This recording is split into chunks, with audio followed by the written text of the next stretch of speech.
Монгол улс 2016 оны 1-р сарын 1-ний өдрөөс нэмэгдсэн өртгийн албан татвар төлөгчдөд татварын 20% буцаан олгодог байх хуулийг хэрэгжүүлж эхлээд байна.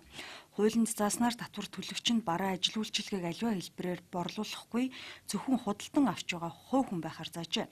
Татвар төлөгч нь тухайн жилийн худалдаа авалтаар төлсөн нэмэгдсэн өртгийн албан татварын 20 хүртэл хувийг буцаан авах хэрэгтэй. Мөн худалдаа авалтын баримтаараа 100 сая хүртэлх төгрөгийн суглаанд оролцож азтан болох боломжоор хангагдаад байгаамаа. Энэ хууль гадаадын иргэдэд адилхан эрхтэй үйлчлэх бөгөөд Монголын ямар нэгэн арилжааны банкнд данс нийлгэсэн байх шаардлагатай юм байна. За тэгэхээр гадаад улсын иргэнд болохоор ямар нөхцөл шаардлага заавал тавьж байгаа гэхээр Монгол улс бүртгэлтэй арилжааны банкнд өөрийн нэр дээр данстай байх ёстой гэдэг шаардлага тавьж байгаа. Тэр нь бол сангийн амны 2015 оны 12 сарын 14-нд батлагдсан 333 тоот тушаалаар батлагдсан 2 журам дээр байна.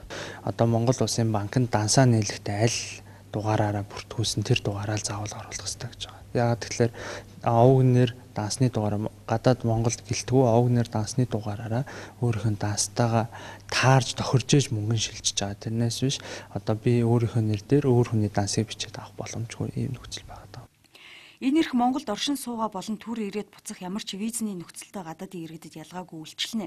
Тиймээс баримт цэгимэн цахим хуудасд бүртгүүлэх шаардлагатай.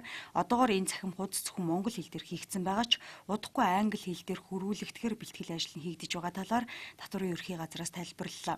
Хэдийгээр Монголын банкнд данс нийлгэж буцаа олголт авах ёстой ч өөрийн орны банк руу шимтгэлээ төлөөд шилжүүлэх бүрэн боломжтой гинэ.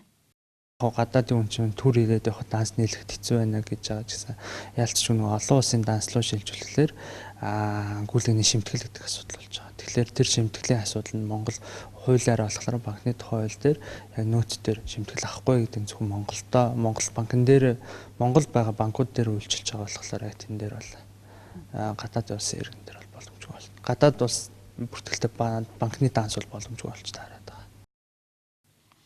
Хууль дөнгөж хэрэгжиж эхэлж байгаа эхний шатанд гадаадын иргэд ийхүү дотоодын банкар дамжуулан буцаа олголтоо авах эрх үүсэт байна. Харин дараагийн шатанд гайл дээр бэлэн мөнгөөр баримтаар тооцсон буцаа олгох үйлчилгээ нэвтрэх юм байна.